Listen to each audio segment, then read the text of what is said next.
bằng súng của dân của ba mình đã bị kịch xong in bài sau hộp lên để về lấy ma sau hà văn tâm lý trong trên thăm mừng cao lông PSS sau sòng bọc cầm sám này đấy lúc hiên nó có hô yên khao mày lấy ma khởi nọt thường ấy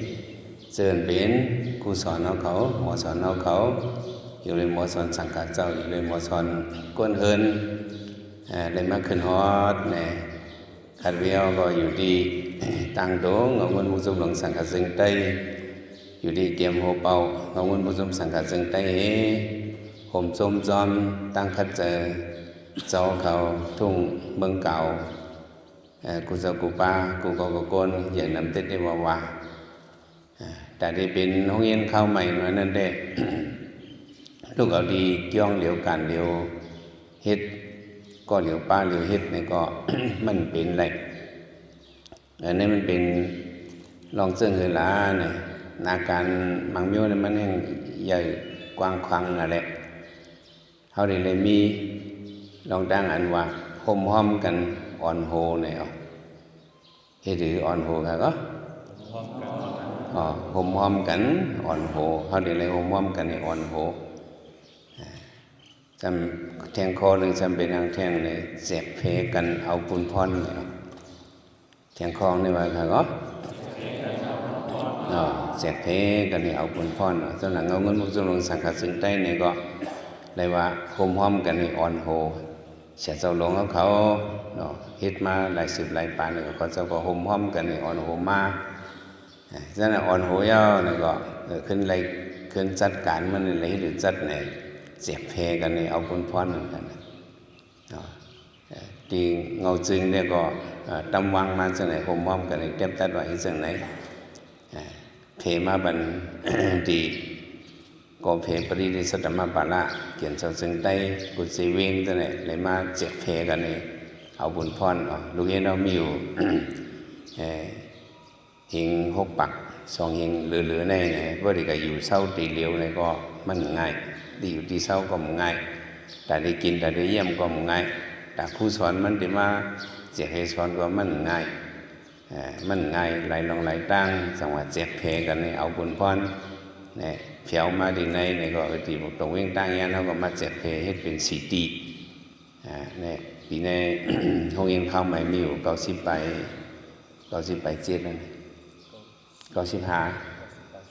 มี90 ใบสีตีขนาดเนาะตั้งยันนั่นในป้าสีตีเนี่ย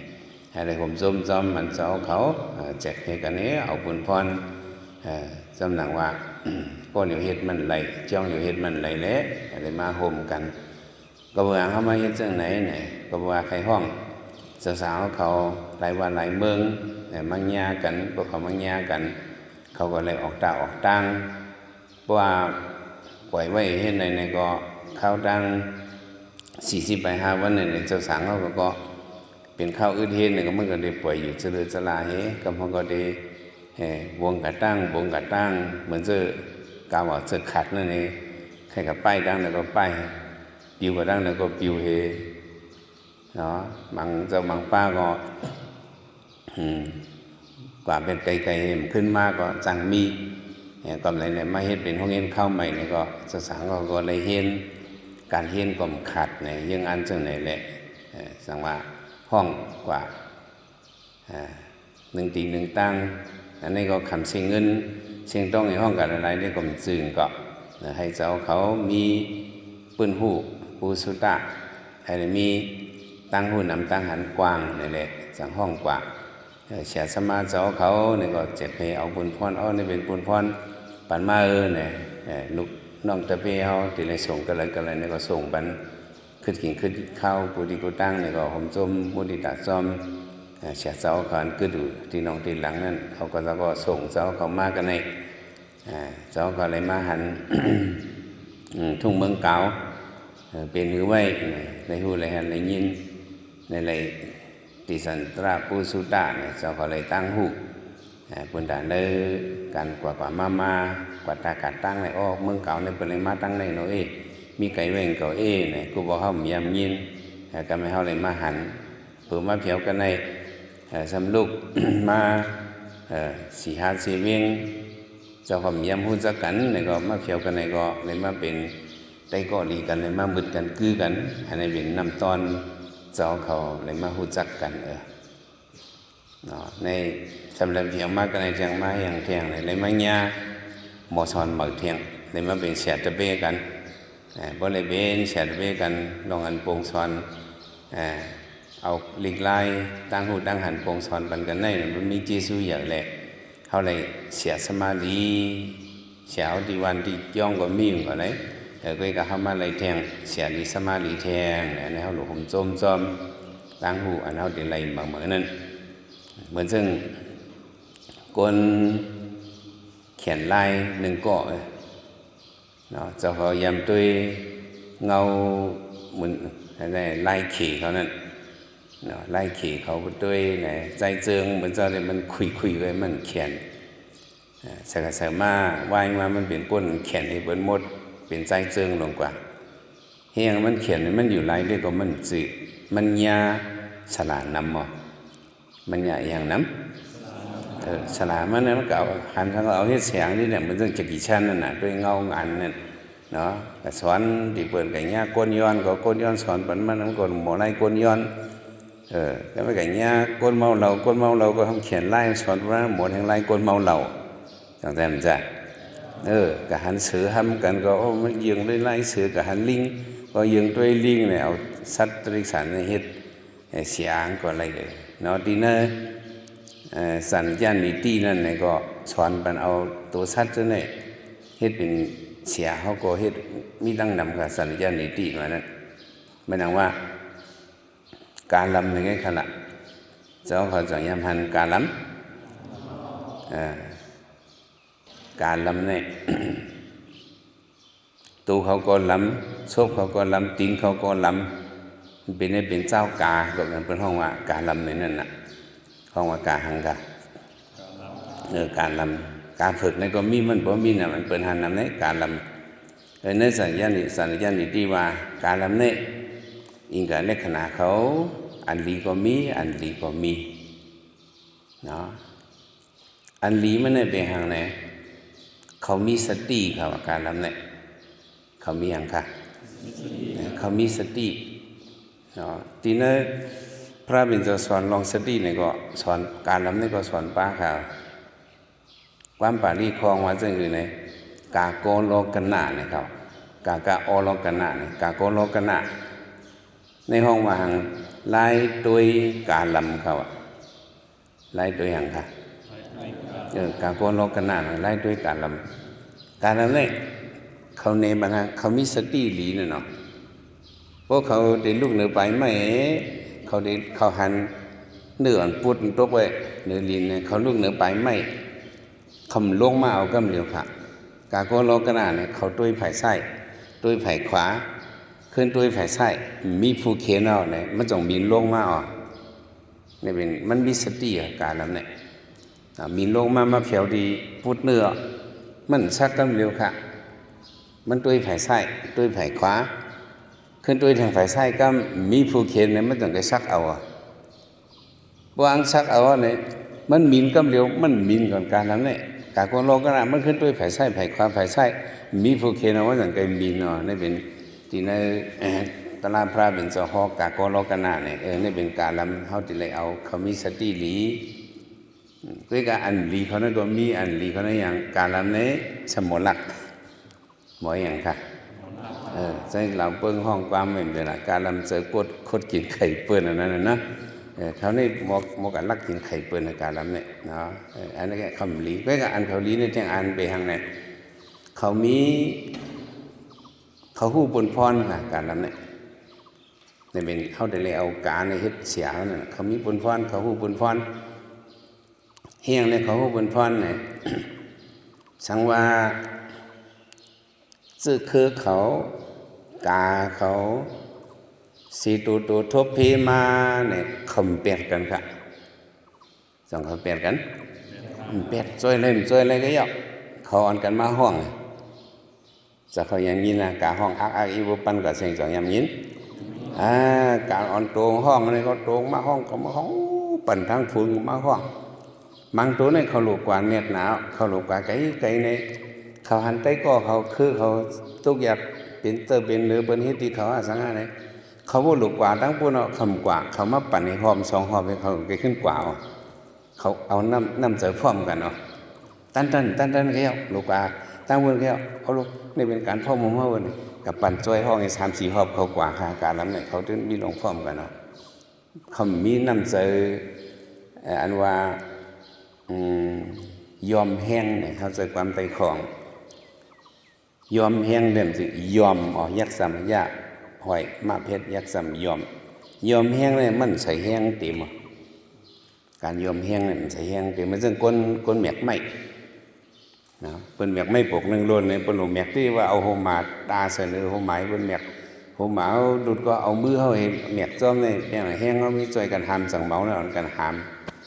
ก้นยอมแห้งเลยสมัยนี้คำหามก็ได้เอาไปมือเขากระเต้าไอ้ก็เฮ็ดไถแคบหางจอมเปิ้นให้นั่นเป็นก้นยอมแห้งเหตุการณ์ก็กับบ่ไถหางเด้แถวดังเปิ้นนั่นเป็นก้นยอมแห้งอันยอมแห้งนั่นได้เฮ็ดการลำนี่แหละดูหางก็เขาเดินมาช่วยกันเขามีน้ำสหัสการลำเนี่ยมีน้ำสหัสเนาะหลูชักนางตาเนี่ยก็เขาฮัดชักเนาะเขาฮู้ดีจุยอมนางตาเขาหลุดอยู่ตั้งโหงไอ้ชักเนี่ยเขาฮู้เขาฮัดหานจังไงกะเขาก็เป็นสีเดียวกันหมดการลำเนี่ยเข้าใจเขาเป็นสีเดียวกันบอกว่าเราเป็นเจอเดียวกันหมดว่าเป็นเจอเดียวกันหมดเนี่ยตัวอย่างต่างในการลำเนี่ยนกต่างฝูงต่างเจอก็ฮัดที่เขาเนี่ยเขามีปักเปิงเขาห้างด้วยเขาในสัญญาณดีว่าได้ก็การลำเนี่ยเขามาฟ้อมกันเขายอมแห้งเขาอันดูห้องเขาห้องในมันเป็นเขาได้เลยเอาเสียเขานั้นแต่เลยมีกุฏิเหมือนเจ้าเขาจะว่ามันก็เสียไล่มันก็สอนมากุฏิกุตั้งมันก็หมอมาก็เป็นลูกเฮียนอันกัดเขียนสีเปิดเนี่ยเจ้าเขาก็มาเผียวดีปางพึ่งฟ้อนก็ได้นี่ก็เจ้าเขาเลยมัญญาผู้สอนกวนเฮินก็มีผู้สอนสังฆาก็มีจงมีในมาสอนบรรเจ้าเขาในเจ้าเขาหลุมหมอเอาให้มันไหลแต่ที่เอาให้ไหลนั่นเนี่ยเมื่อหนังว่าฝนมาเนี่ยปล่อยมาอะไรเพราะเจ้าคำตุ้งเอาน้ำฝนเนี่ยเพราะหึงมาน้ำฝนเนี่ยจ่องได้แห้งขึ้นน้ำฝนมาเขาตุ้งเอาก็ไหลน้ำก็เลยฟ้องมือฝนมานั่นแห้งเนี่ยเจ้าเขาดูไหลตุ้งน้ำเพราะเขาไหลน้ำเนี่ยที่ไหลแห้งแต่ที่ตุ้งนั่นเนี่ยก็สมีที่เจ้าเขาของเขามีที่เจ้าเขาเดี๋ยวกอกเล็กๆตุ้งหาเอากอกใหญ่ๆตุ้งหาเอาปุ้งอ่อนๆตุ้งหาปุ้งหลงตุ้งหาเนี่ยมีที่เจ้าเขาไปในโลกาเนี่ยมีข้อความถามข้อหนึ่งเนาะจะขอถามไปข้อถามนั้นเนี่ย Who is the most important in this world เนาะในกำผาเนี่ยก้นก็เลยลำลองเสียเบิ้ลมดเนี่ยครับว่าเจ้าเขาวนด้วยนึกกำผาแล้วพอเอาในก้นก็เลยลำลองเสียเบิ้ลมดว่าสุดท้ายดีว่าเสียเขากับคนเนี่ยเขาเมเขากำพองว่าก้อนนั้นก้อนในหนึ่งก้อนอีกวันหนึ่งเมียวcái cả anh lầm long si bên mốt nàyเป็นตัวเจ้าเก่าเป็นฟังกันตัวเจ้าเก่าเสียเข้มแต่นึกเข้มคู่สอนเข้มแต่นึกเข้มเจ้าเขามั่งเงี้ยที่บางส่วนเนี่ยลูกคู่สอนนี่เข้มแก่เพราะเจ้าเขาทำป้าเจอในเด้เจ้าเขาทำตุ้งเอาในเด้เจ้าเขาสอนได้ไล่สั่งเบื้อก็ไหนก้นลำลองให้เพื่อนเป็นตัวเจ้าเขาอีเป็นทางว่าเขาเนี่ยสิก้นอีสังเนี่ยเจ้าเก่าเนี่ยเป็น VIP อย่าให้เปิ้นหมดอันนั้นกำผาเนี่ยผู้ผมจะ VIP สองหูVIP นี่ก็ไม่เป็นว่ามาเหรอ very important เป็นก้นลำลองให้เปิ้นได้เป็นเจ้าเขาเจ้าเนี่ยเขาเนี่ยเป็นก้นลำลองสิเปิ้นโลกาเขาหลุดไว้ตัวแต่นั่นเนี่ยเขาหลุดคัดใจมันเนี่ยได้ขับไปเขามาว่าเขาลูกตั้งยันเนี่ยมือดีหน่วยล้านมือถับหนากล้องมูหน่วยล้านนั่นพัววุ้นซุ่มเฮ็ดไว้มามือกับพวกนี้มันในขึ้นมือดังวันให้ในเก็บนี่ก็ส่งวันไหนเอาขึ้นมาเ thìขึ้นมือตั้งย่านเนี่ยเนาะกับอะไรมาวีกันเลยอะไรมาปั่นสพตราสอเขากวนอันลำลองสีเปิ้นนั่นเนี่ยมันซื้อเปิ้นเป็นตัวเจ้าเก่าเป็นไทยค่ะเจ้าเก่าหรือไว้กาขันเจ้าเก่าในโลกาในควิไขปั่นโคความเทียงคองอันเฮาใกล้พิษใกล้เป็นตั้งยุบย่อมเฮาในเนี่ยเป็นอันไรเนี่ยเฮาจางทางเรียกดูเจ้าเก่าจางอย่างค่ะทางเรียกเฮาเนี่ยคิดเปิ้นว่าเฮาเนี่ยเพียงเปิ้นเมื่อในทางเรียกตัวเฮาอันนี้ก็เป็นไรตกหยอตกแต้มตกปังเฮาทางเรียกตัวเฮาเพราะทางเรียกตัวเฮาก็สำเร็จมาพรย้อนติมาเฮาสำทางเหยื่อเปิ้นอย่างเปิ้นเพราะทางเหยื่อเปิ้นนี่ก็มันใบเมียนค่ะก็ในคำวิเคราะห์ปันข้อความเมสเซจที่2คำเมื่อในเด้อย่าทางเรียกตัวเจ้าเก่าอย่าทางเหยื่อเปิ้นอันนี้ก็มันไปเมียนมิสิมาปฏิปดามันไปเมียนหมายหนึ่งเนี่ยอย่าทางเรียกตัวเจ้าเก่าอย่าทางเหยื่อเปิ้นหมายสองอย่าทางเหยื่อตัวเจ้าเก่าอย่าทางเรียกเปิ้น2ข้อค่ะหลายข้อค่ะหมายหนึ่งเนี่ยอย่าทางเรียกตัวเจ้าเก่าอย่าทางเหยื่อเปิ้นหมายสองอย่าทางเหยื่อตัวเจ้าเก่าอย่าทางเรียกเปิ้นเท่ากับทางเรียกเปิ้นก็ผิดเลยจังซ่ะก้อนหนึ่งก้อนในมันไปเติกรู้เขากับทางเรียกแต่เดี๋ยวมันอะไรค่ะวายมามันตีจังอย่างมากตัวเขาก็ให้ไปทางเรียกว่าคัดจะเขาก็จังเป็นรองกัดเขียนหรือตอนมาสีเปิ้นเขาก็เป็นอะไรอยู่ก็ไม่เนี่ยอย่าทางเรียกตัวเจ้าก็อย่าทางอย่าเปิ้งอย่าทางอย่าตัวเจ้าก็อย่าทางเรียกเปิ้นอะไรจะเนี่ยเขาสำเร็จในเป็นเจ้าคือขนาดเนี่ยเขาหลุยยุ่มตัวเขาไว้ออกเปิ้งหลงมันตีได้ยังค่ะเขาหลุยยุ่มตัวเขาเพราะเขายุ่มตัวเขาได้ลองทางเรียกมันก็มีลองทางเหยียบมันก็มีทางเรียกตัวเจ้าก็มีทางเหยียบมันก็มีเขายุ่มตัวเขาเนี่ยเขาเป็นคนจุกมันตาเขาตียุ่มขึ้นตัวเจ้าเก่านั้นทำตีอะไรอย่างนั้นเขาเดี๋ยวนี้มีตั้งหูเดี๋ยวนี้มีตั้งหูเต็มโทนเพราะมีตั้งหูเต็มโทนนะโก้นั่นเนี่ยเฮ็ดสังก็เขายุ่มตัวเขาก็ในปานเจ้าเขาเนี่ยฟ้องตึกหลวงในหาตั้งหูเนี่ยเด็กขันเวียวเคยตึกโซนให้เจ้าเขาสืบหาตั้งหูอะไรเต็มทนกุศลกุปาสิกรรมติขา